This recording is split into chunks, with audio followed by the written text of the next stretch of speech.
ठीक है, पार्ट 13 तो हो ही गया। देखो, तो अब फिर से शुरू होता है कि कार्तिक पूर्णिमा, मतलब कि नवंबर में जब कार्तिक पूर्णिमा आता है, उस वक्त शिवपालगंज से लगभग 5 मील की दूरी पर एक मेला लगता है। मतलब शिवपालगंज से थोड़ा दूर 5 मील का डिस्टेंस है, वहां पर एक मेला फेयर लगता है। वहां जंगल है, एक टीला है, उस पर देवी का एक मंदिर है, चारों ओर बिखरी हुई किसी पुरानी इमारत की ईंटें हैं। जैसा फिल्मों में देखते हैं ना हम लोग, एक मंदिर है टूटा फूटा हुआ, उसके अंदर सब दीवार भी टूटी हुई है, ईंटें दिखती रहती है। जंगल में करौंदे, मकोए और बेर के झाड़ हैं और ऊंची नीची जमीन है। तो करौंदे का मतलब, करौंदा एक ऐसा छोटे छोटे राउंड ना पिंक कलर का होता है जिसका पिकल बनता है। और फिर मकोए, मकोए ना वो एक स्वीट बहुत जूसी टाइप का येलो कलर का एक फ्रूट होता है। और बेर के झाड़ है, बेर मतलब की बेरी। और ऊंची नीची जमीनें थी, खरगोश से लेकर भेड़िए तक, भुट्टा चोरों से लेकर डकैत तक इस जंगल में आसानी से छिप जाते थे। नजदीक के गांवों में जो प्रेम संबंध आत्मा के स्तर पर कायम होते हैं, उनकी व्याख्या इस जंगल में शरीर दे सकते। मतलब वहां पे जंगल था, लोग छिप जाते थे और पता नहीं कैसे कैसे काम भी करते थे उस जंगल में रहकर। और शहर से लोग यहाँ पर पिकनिक मनाने के लिए, घूमने के लिए आते थे और मंदिर में भी दर्शन कर लेते थे और कहते फिर वापस चले जाते थे। जैसा एक होता है कि हम लोग ऐसे वन डे ट्रिप पे कहीं जाते हैं। इस क्षेत्र के रहने वालों को इस टीले का बड़ा अभिमान था, क्योंकि यही उनकी अजंता एलोरा की गुफाएं थी और महाबलीपुरम भी था। तो वो भी बात भी सही थी। अब हम जाते हैं घूमने के लिए महाबलीपुरम, लेकिन उस गांव के लिए वही अजंता एलोरा, खजुराहो, सारा टेम्पल था। उन्हें यकीन है कि यह मंदिर देवासुर संग्राम के बाद देवताओं ने अपने हाथ से देवी के रहने के लिए बनाया था, और वही देवी का मंदिर। टीले के बारे में उनका कहना था कि इसके अंदर बहुत बड़ा खजाना गड़ा हुआ है। इस तरह अर्थ, धर्म और इतिहास के हिसाब से यह टीला बहुत महत्व रखता था। इतिहास और पुरातत्व जानने के कारण रंगनाथ की बड़ी इच्छा थी कि वह इस टीले का संरक्षण। और रंगनाथ जैसा कि रिसर्च कर रहा था, तो उसे बहुत इंटरेस्ट था कि वो इसका इंस्पेक्शन करे जरा। उसे बताया गया था कि वहां की मूर्तियां गुप्त कालीन है और मिट्टी के बहुत से ठीकरे, जिन्हें टेराकोटा कहा जाता है, जैसे कि आजकल टेराकोटा ज्वेलरी वगैरह आती है, वही मौर्यकालीन सभ्यता के हैं। अवधि के कवि की एक रचना है, माला मंदार सा मुंह खोली के सिन्नी बाटनी, ससुर का देखी के घूंघट निकसा डेर हत्ता। मतलब देखने में कुछ और ही लगती है, लेकिन जब हम उसे निकालने जाते हैं, उसके घूंघट के नीचे देखते हैं, तो कुछ और भी रहता है। जैसे कि हम लोग कहा था ना, खोदा पहाड़ निकली चुहिया वाली। खड़ी बोली में इसका रूपांतर यूं हो सकता है, मेले ठेले में तो मुंह खोल के सिन्नी बांटी जाती है, और ससुर को देख के घूंघट खींचा मीटर भर।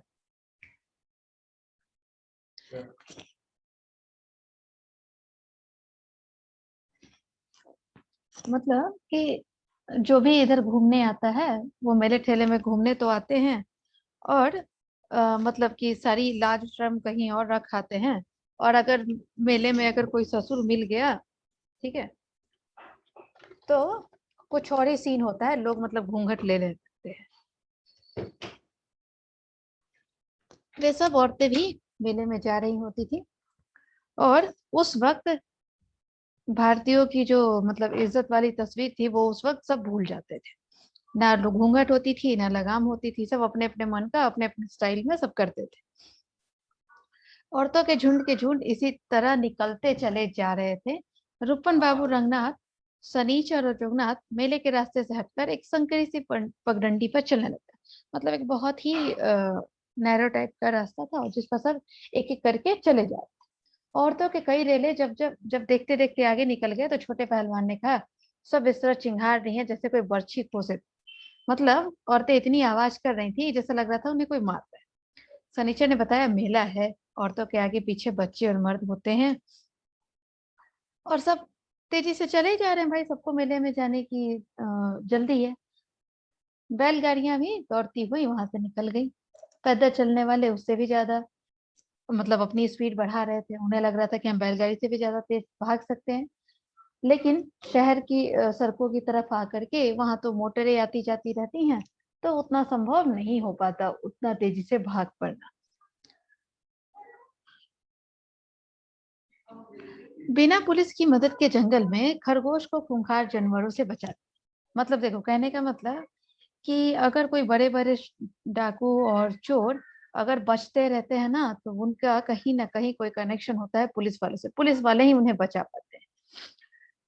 मेले का जोश बुलंदी बुलंदी पर था, मतलब पूरे लोग एक्साइटेड थे। ऑल इंडिया रेडियो अगर इस पर रनिंग कमेंट्री देता तो वह ये जरूर प्रूफ कर देता कि पंचवर्षीय योजनाओं के कारण लोग बहुत खुशहाल हैं।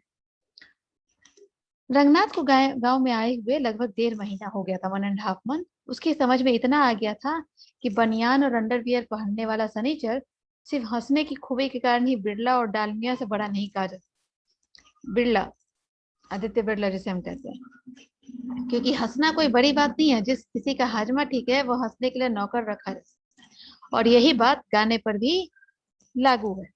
कहने का मतलब कि सनीचर जो था वो ऐसा नहीं था कि सिर्फ हंसने हंसाने के लिए ही बहुत खूबी रखता था। क्योंकि अगर हम लोगों के हिसाब से जो सबसे ज्यादा हंसता है तो उसका होता है कि वो सबसे ज्यादा सुखी है, सबसे ज्यादा पैसे वाला है, इसलिए उसकी जिंदगी में कोई दुख नहीं है। लेकिन सनीचर ऐसा भी कोई नहीं था, लेकिन हाँ, उसके पास वो हंसने और हंसाने दोनों की खूबियां थी। रंगनाथ ने मेले को गौर से देखना शुरू किया, और देखते ही उस मेले की सारी पोल खुल गई। मतलब जैसे होता है ना कि जाड़ा शुरू होने पर, मतलब कि जैसे ही विंटर स्टार्ट होता है तो लोग जनरली स्वेटर जैकेट वगैरह पहनने लगते। तो उस मेले में भी कुछ बच्चे थे जो फटे हुए स्वेटर पहने हुए नजर आ रहे थे। औरतें जो थी वो सस्ती और सिल्क टाइप की साड़ियां पहने दिख रही थी। सभी के पैर नंगे थे, मतलब पैर में स्लीपर नहीं थी। मर्दों की हालत का तो खैर कह ही नहीं सकते। हिंदुस्तानी छैला आधा उजला आधा मैला, मतलब किसी भी तरह का कोई भी कपड़ा पहन करके सब चले आए थे, उनको इससे कोई फर्क नहीं पड़ रहा था कि कहाँ जाए। यह सब देखने और समझने के मुकाबले रंगनाथ सोच रहे थे कि मुझे जरा इधर उधर देखा जाए, यहाँ की बिजनेस देखा जाए, लेकिन रूपन बाबू ने सिर घुमा दिया। वो मतलब इरिटेट कर रहे थे उन्हें, क्या फालतू की चीजों में पड़े हो। रूपन बाबू ने शोर मचाकर 3 साइकिलें वालों को नीचे उतार। भीड़ से बचकर वे गलियारे के किनारे अपनी साइकिलें संभाल कर खड़े हो गए। वो बेचारे डर के मारे सब साइकिल लेकर के खड़े हो गए। एक आदमी जो इन तीनों का लीडर जैसा दिख रहा था, सिर से एक बदरंग हैट उतार के, मतलब एक हैट पहना हुआ था और उसी को उतार करके वो हवा करने लगा। ठंडक थी पर उसके माथे पर स्वेटिंग दिख रही थी, पसीना आ गया था। वो हाफ पैंट कमीज और खुले गले का कोट पहने हुए था। हाफ पैंट बाहर निकले हुए पेट पर से खिसक न जाए, इसलिए उसे पेट से काफी कसकर मतलब बेल्ट की जगह उसने अपने पैंट को कैसे भी बांध के रखा था। सरदार के दोनों साथी कुर्ता टोपी वाले आदमी थे, और शक्ल से बदतमीज देखने के बावजूद अपने सरदार से बहुत तमीज से पेश आए।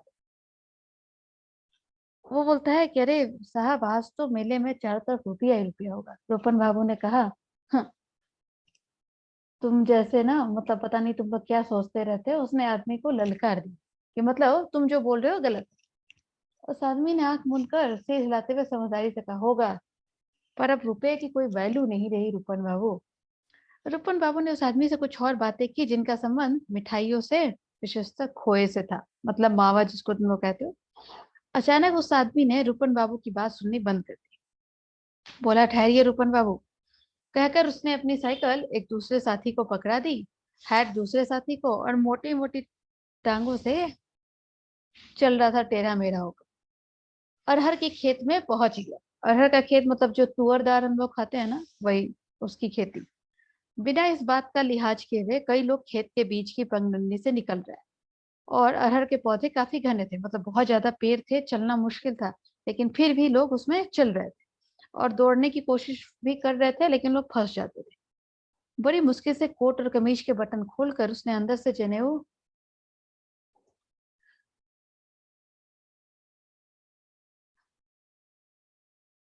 हम्म, और रंगनाथ को तब तक पता चल गया था कि हैट वाले आदमी का नाम सिंह साहब है। वे इस हल्के के सैनिटरी इंस्पेक्टर थे, मतलब उस इलाके के इंस्पेक्टर साहब थे। यह भी मालूम हुआ कि उनकी साइकिल पकड़ कर खड़ा होने वाला आदमी जिला बोर्ड का मेंबर है, मतलब डिस्ट्रिक्ट बोर्ड का एक मेंबर था।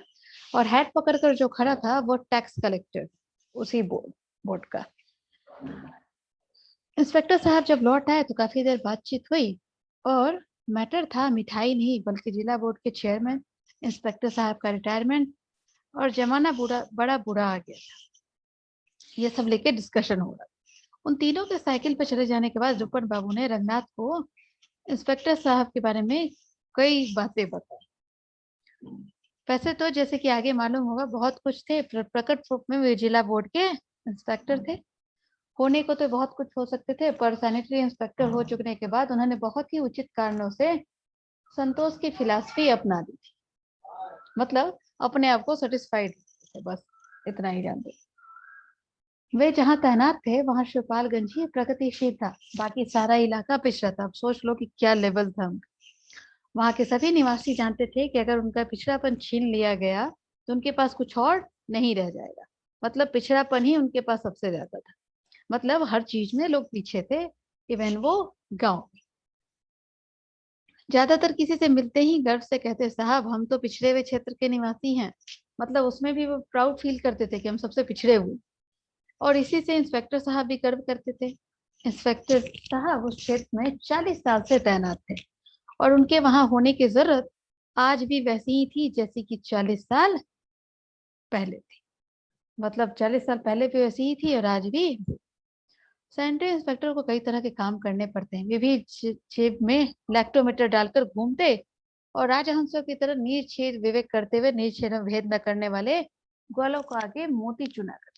मतलब कि लैक्टोमीटर, लैक्टोमीटर का मतलब क्या होता है? दूध और पानी का सिनेरियो, मतलब कि नापना, मेजर करना कि उसमें दूध कितना है और पानी कितना है। जिस तरह हम लोग थर्मामीटर यूज करते हैं वैसे ही लैक्टोमीटर होता है।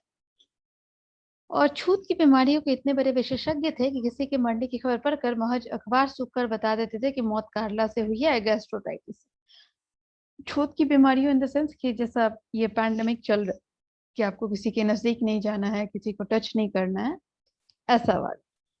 तो उन्हें बहुत इसमें महारत हासिल थी। वो अखबार की खबर पढ़ के ही, मतलब यहाँ पे दिया गया है कि जैसे कि सूंघने, मतलब वो अगर अखबार को स्मेल भी कर लेते थे तो उन्हें पता चल जाता था कि डेथ किस वजह से हुई। लोग यूं ही मर जाते हैं झूठ मूठ बीमारियों का नाम लगा। वो कुछ ऐसा ही जवाब देते थे। उनकी असली उम्र 62 साल थी, कागज पर 59 साल थी। 62 60 मतलब 62 ओरिजिनल थी, पेपर पर 59 थी। देखने में लगभग 50 साल लगते थे। अपनी उम्र के बारे में बड़े से बात मतलब बहुत ही क्या बोलते हैं, आराम से बात करते थे। जैसे बोलते थे, मेरी उम्र तो मौसम की तरह है, कभी कुछ कभी कुछ।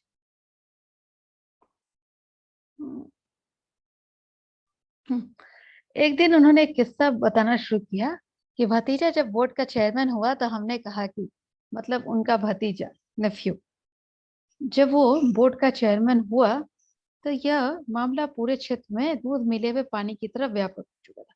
कि मतलब कहीं से भी दूध लो, फ्रेश तो मिलता नहीं आज के रेट में, ना ही प्योर मिलता है। किसी भी जगह सुना जा सकता था कि भतीजा बोर्ड का चेयरमैन हुआ तो हमने कहा कि बेटा, जब बहुत हुकूमत कर चुके अब हमको रिटायर हो जाना। तो भतीजे से बोले कि मेरी तो उम्र भी हो गई है, मुझे रिटायर हो जाने दो। लेकिन नहीं सुना। आजकल हम बुजुर्गों की कौन सुनता है, सभी मेंबर पहले ही चिल्ला पड़े, वाह यह भी कोई बात हुई, भतीजा बड़ा आदमी हो जाए तो चाचा को ऐसी सजा, क्यों रिटायर होना। बस दोनों तरफ हम लोग अड़े रहे और आज तक हम इस्तीफा देते आए हैं। और हर साल रिटायर होने की दरख्वास्त एप्लीकेशन भी देते हैं और लोग उसे डिनाई करते, एक्सेप्ट ही नहीं करते। अभी भी यही मामला चल रहा है। इस लत के साथ उन्हें एक दूसरी लत भी पड़ गई थी। उन दिनों वे रोज स्टेशन पर शहर से आने वाली गाड़ी देखने लगते थे। गाड़ी आने के पहले और बाद में प्लेटफॉर्म पर नियमित रूप से वॉकिंग करते थे, अपनी फिटनेस को दिखाने के लिए। स्टेशन मास्टर ड्यूटी करता रहता था, वे टहलते टहलते उसके पास भी जाते थे और बैठकर पूछते थे, बाबूजी पैसेंजर गाड़ी कब आ रही है। स्टेशन मास्टर उन्हें बेचारे बहुत दिन से झेल रहा था, बहुत देख भी चुका था। बस वो चुपचाप कह देता, आधा घंटा लेट है। वे चुपचाप रहते, फिर बोलते, क्या हाल चाल है आपके बच्चों के। वो बोलते, भगवान की दया है। मतलब ये सब उनका नॉर्मल रूटीन था। तो वे भी आराम से पूछते हैं, तो आपका भतीजा तो आपके साथ रहता था ना। तो वो बोलते, हाँ भतीजा भी अच्छा लग गया, पहले तो वॉलंटियर था, अब देखिए लोग हंसी उड़ाते रहते हैं, आवारा कहते थे, लेकिन अभी देखिए वो चेयरमैन बन बैठा है। स्टेशन मास्टर रिश्ता देखता रहता और बोलता, 3 साल से ऐसे ही खींच रहा हूँ, मैं नौकरी से अलग होना चाहता हूँ, कहता हूँ दूसरों को नौकरी करने दिया जाए, एक्सपीरियंस लोगों की कमी थोड़ी है, लेकिन लोग यही कहते थे कि यस, एक्सपीरियंस लोगों की कमी है और आप नहीं दे। स्टेशन मास्टर मास्टर कहता कि अरे, बड़े बड़े नेताओं का यही हाल है, बुढ़ापे में भी नेतागिरी कर रहे हैं और कहते हैं कि हम अभी हमारे पीछे जो बच्चे आ रहे हैं राजनीति में काफी यंग है, तो उन्हें राजनीति का एक्सपीरियंस नहीं है, तो इसलिए वो लोग कुर्सी छोड़ नहीं सकते। वो बेचारे बहुत जोर से हंसने लगते। स्टेशन मास्टर अपने काम में बिजी था। स्टेशन मास्टर काम में कुछ ज्यादा ही इंटरेस्ट ले रहा था। वे जब आकर के कुर्सी पर बैठते तो वो जबरदस्ती किसी और मतलब अपने आप को इन्वॉल्व कर लेता ताकि इनकी डेली वाली वही बकवास ना सुननी पड़े। तो इंस्पेक्टर साहब बोलते, लगता है मास्टर साहब आपके पास बहुत काम है, और क्या हाल चाल है? ठीक है, गाड़ी कब आ रही है? तो राइट है, आपका भतीजा लखनऊ में है।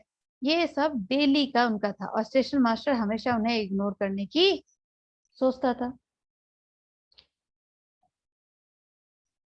हम्म, इंस्पेक्टर साहब का एक सोच थी इंस्पेक्टर साहब की कि सरकारी नौकरी है और अगर इस पे भी काम करना पड़े तो ऐसे जिंदगी पर लानत है। तो जैसा कि है, सरकारी ऑफिस वाले यही सोचते हैं कि हमें तो कोई निकाल नहीं सकता, तो हम काम क्यों करें फालतू का। महीने दिन में हमारी सैलरी आ ही जाती है, तो काम करने की क्या जरूरत है। अचानक एक दिन उनकी गाड़ी देखने की लत खत्म हो गई। वे उस दिन रोज की तरह स्टेशन पर आए और स्टेशन मास्टर के पास आकर बैठ गए। रजिस्टर पर पेंसिल से नहीं बल्कि कलम से कुछ लिख रहा था वो मास्टर। उसकी भौं से लगता था काम के साथ वो खुद भी खत्म होने वाला, मतलब बहुत परेशान दिख रहा था, बहुत फ्रस्ट्रेटेड। इंस्पेक्टर साहब ने शुरू किया, आजकल आपके पास काम बहुत है।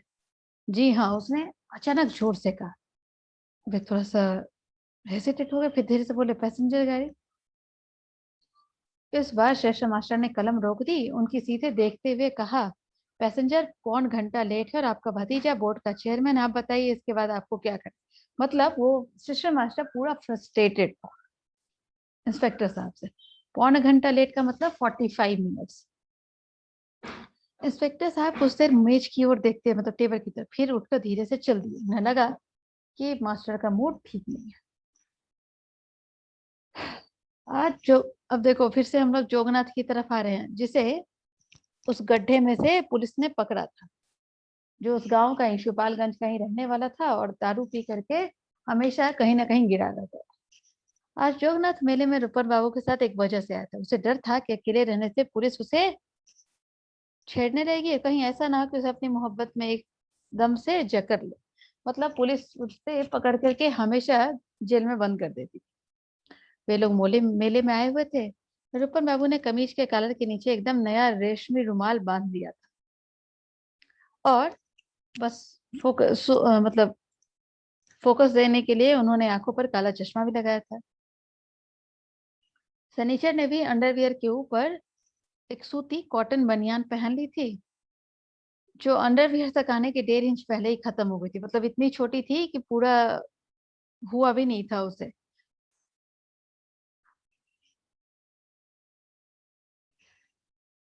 जोगनाथ जो था रूपन बाबू से सटकर चल रहा था। वह एक दुबला पतला नौजवान था। उसे देखते ही शिवपालगंज के पुराने आदमी आंसी भरकर कहते थे, जोगनथवा को देखकर अयोध्या महाराज की याद आती है। अयोध्या महाराज उस जमाने के सबसे बड़े ठग थे, मतलब फ्रॉड थे। दूर दूर से लोग उनके पास चालाकी सीखने के लिए आते। अब देखो ऐसा भी होता है। जोगनाथ से लोगों को आशा थी कि उस समय उसके सहारे इतिहास अपने आप को दोहराए, और लोगों को लगता था कि जोगनाथ उसी अयोध्या महाराज का शिष्य बनेगा और हिस्ट्री फिर से रिपीट होगी। जिस दिन गांव में चोर आए थे उस दिन से जोगनाथ को लेकर लोग कुछ दूसरे ढंग से देखने लगे थे। गया दिन के यहाँ जब चोरी हो गई तो जोगनाथ को कुछ ऐसा पता लगा कि उसे पहले से ज्यादा इज्जत मिल रही है आम के बागों में, जहाँ वो जुआ खेलता था, लोगों से निगाह बचा करके इधर उधर भागता फिरता था।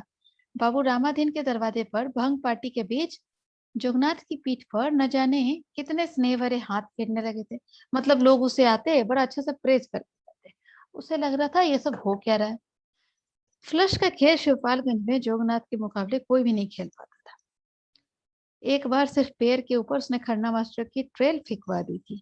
उस दिन से जोगनाथ की धाक कुछ ऐसी जमी कि 3 पत्ते आते ही अच्छे अच्छे खिलाड़ी अपना ताश देखकर भूल जाते।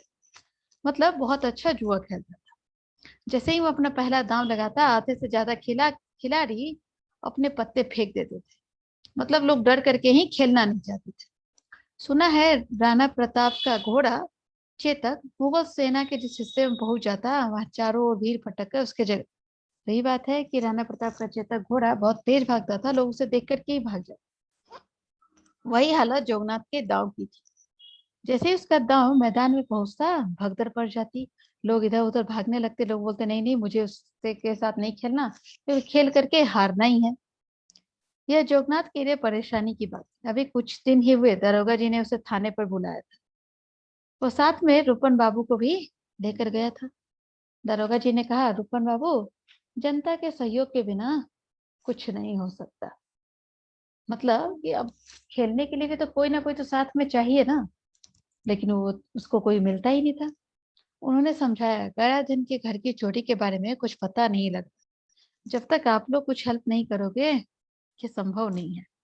रूपन बाबू ने कहा, हमारा पूरा सहयोग है। यकीन न हो तो कॉलेज के किसी भी स्टूडेंट को गिरफ्तार करके देख लें।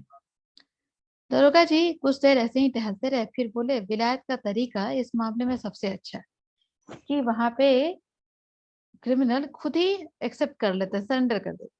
हमारे यहाँ तो जेल में आने के बाद भी एक्सेप्ट नहीं करते। और दरोगा जी ने जोगनाथ की तरफ देखा, जवाब दिया रूपन बाबू ने। कहा, विलायती वाली यहाँ ना चलाइए। 80% लोग अगर अपने अपने जुर्म का इकबाल करने लगे तो कल आपके थाने में 10 सिपाहियों में से, ड्यूटी देने वालों में से सिर्फ 2 ही बचेंगे। बाकी खुद जेल में होंगे। मतलब आपके सिपाही भी उसमें से शामिल है। यही बात हंसी मजाक में इधर उधर हो गई। जोगनाथ को दरोगा जी ने क्यों बुलाया, यह साफ नहीं हो पाया था। उसी का हवाला देते हुए रूपन बाबू आज बड़प्पन के साथ बोले, है जोगनाथ, यूं मरे चमगादड़ जैसा मुंह लटकाकर चलने से क्या हो। मौज करो। दारोगा कोई लगर बग्गा तो है नहीं जो तुम्हें खा जाएगा कि तुम ऐसे डर करके चल रहे हो। छोटे पहलवान बोले, हमारा तो एकदम फ्लैटी हिसाब है कि इधर से आग खाओगे तो उधर जाएगा। मतलब जैसा कुछ करोगे वैसा ही मिलेगा। जोगनाथ कोई वैद्य जी से सलाह करके तो गया, दिन के घर कूदे नहीं थे। फिर अब इसके सहारे पर क्यों झूल गए। मतलब जो चोरी हुई थी, लोगों का मानना था कि जोगनाथ ने ही किया है। जोगनाथ के विरोध में कोई बात कही, और तभी उसके पीछे से एक बैलगाड़ी घर घर आती हुई निकल। रंगनाथ चेहरे की धूल पोंछने लगा। छोटे पहलवान ने आंख का कोना तक नहीं दबाया।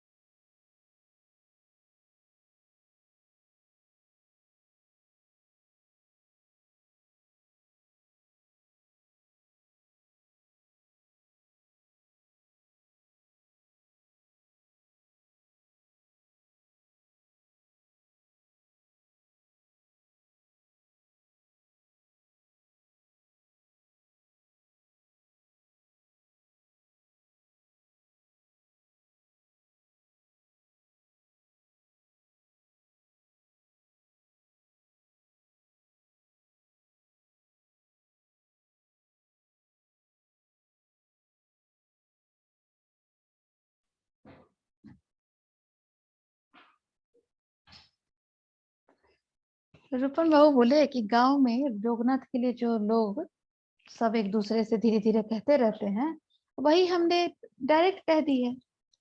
और इस पर क्यों बहस हो रही है। फर्नीचर ने माहौल शांत करने का सोचा, प्रधान हो जाने की आशा में। क्योंकि क्या हो रहा था, वैद्य जी बोल रहे थे कि हम प्रधान बनाएंगे शनिचर को गांव का। और वो उसी की प्रैक्टिस करने लगा था। बोला, आपस में लड़ने से कुछ नहीं होगा। सारी दुनिया जोगनाथ को चाहे जो कुछ कहे, हमने उसे एक बार भला कह दिया तो कह दिया। मर्द की जवान है, वैल्यू है हमारे बातों की। छोटे पहलवान बोले, हाँ तुम मर्द हो। रास्ते में उन्हें लंगर दिखाई पड़ा। रंगनाथ ने कहा, यह यहाँ भी आ पहुंचा। लंगर एक मकोई की झाड़ी के नीचे अंगोछा बिछाकर बैठा हुआ सुस्ता रहा था। मतलब बेचारा थक गया था, तो एक झाड़ी के नीचे बैठ करके थोड़ा सा रिलैक्स हो रहा था और कुछ गुदगुदा रहा था, लाइक विस्परिंग। सनीचर बोला, लंगर का क्या, जहां चाहा वहां लंगर डाल दिया, मौजी आदमी है। छोटे पहलवान अपने प्रसिद्ध अखबारी पोज पर उतर आए थे। यानी उनका फोटो अगर अखबार में लगता तो उसके सहारे वे अपने सबसे सच्चे रूप में पाठकों तक पहुंचते।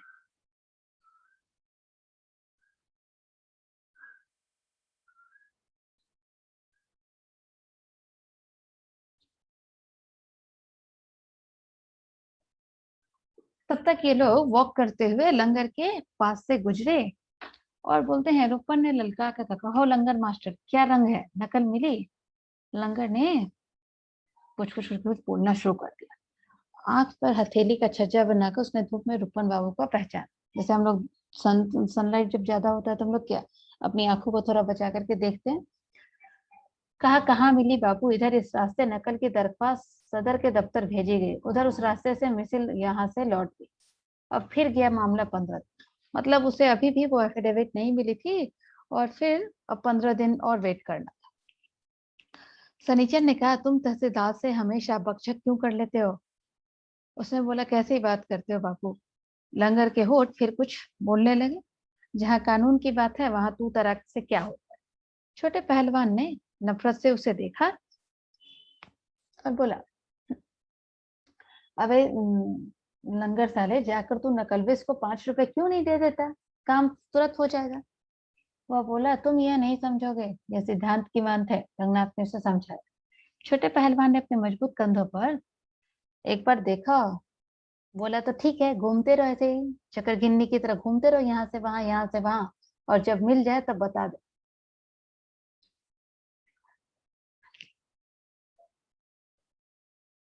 ये था हम लोग का 14 पार्ट।